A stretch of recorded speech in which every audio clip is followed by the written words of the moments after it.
Hi everybody, it's Richard here again and welcome to a short video. I thought I would try this. What I want to do is to give you my initial thoughts on the 2020 remix of my favourite Stones album, Goat's Head Soup. Now, I got this on Friday. I have played it a few times, and on first listen I thought it sounds great. Second listen I thought it sounds great as well. So what I decided to do was to listen to the old CD and do a bit of a comparison. Now, I can't be bothered listening to one full song and then another full song. So how I did it was I did about 15 to 20 seconds at the start of each song. And what I will say about this is it's as if they have just cleaned up the recording. You can hear the piano much better, you can hear Mick Jagger's vocals much better, and it just sounds brighter. One thing I will say though, on the song Silver Train, it becomes, I think, a little bit echoey, and it sounds actually as if it should have been on Exile on Main Street, but the song always did sound as if it should have been on that album. But yeah, I think it works really well, and it is Jagger's vocals that really come to the fore. They don't dominate, you can just decipher what he's singing now.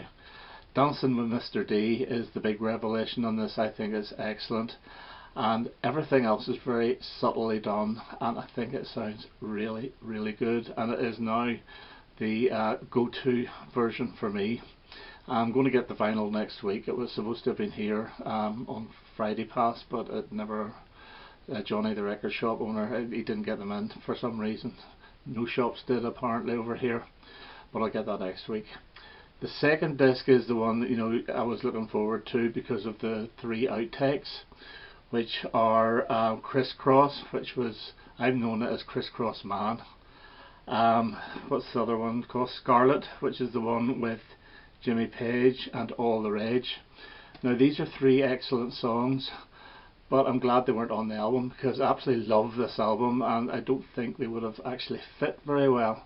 However, I do think 2 of them at least would have fit well on It's Only Rock and Roll, and we could have taken away Short and Curlies and possibly Ain't Too Proud to Beg, but I was never keen on that.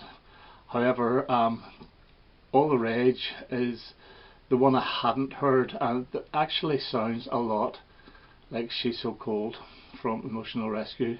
It's got that sort of guitar riff to it, and it is really good.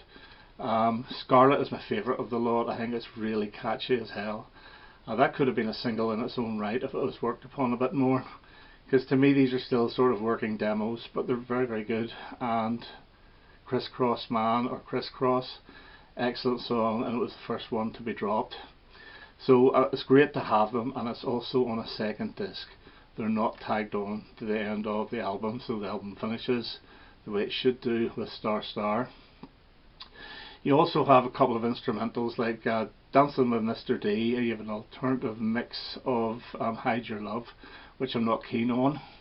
I'm also not keen on the Glyn Johns mixes either. I think they're a little bit rough. But there is a piano and vocal version of 100 Years Ago, which sounds amazing, and it actually shows how good a song that actually is when it's all stripped down to just piano and vocal. Now, the one thing I will say about this, which I'm slightly disappointed, is that we all know that Waiting on a Friend and Tops, which featured on the Tattoo You album, came from these sessions. Here was the opportunity to throw them on to disc 2, but they didn't do it. Even working versions, snippets or whatever, I don't think it would have risked the integrity of the Tattoo You album, and it would just really have enhanced the second disc here, because after the first 3-4 songs it sort of falls apart, the second disc, but still it is only a rarities disc. But overall I think this sounds great. The album sounds absolutely brilliant. I'm looking forward to the vinyl, and although I was a bit worried when I found out it was Giles Martin that did it, because I'm not 100% convinced on his remixes of the 3 Beatles albums. He's done a fine job with this. Very subtle remixes, but nice and clean, and it just sounds so good. And so yeah, very, very good. Bring On It's Only Rock and Roll next, please, because I also really do like that album. So Goat's Head Soup 2020 gets the big thumbs up from me, but I'm not going to buy the big 4 CD Blu-ray set, nor am I going to buy the big vinyl sets because they're far too expensive. But the packaging of this is quite nice as well for this 2 CD. It comes like that there, and you do get a little booklet. I'm not going to go through all this, but you get a little booklet with lots of really cool pictures. And I have to admit, I do like Jagger's red, white and blue jumper. So yeah, really pleased, been looking forward to this. Also a little bit worried, but I needn't have been because it is excellent.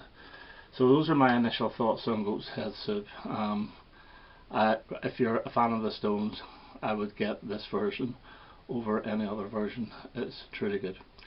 Okay, now that's me for now, and I hope to have another video quite soon. All the best. Bye bye.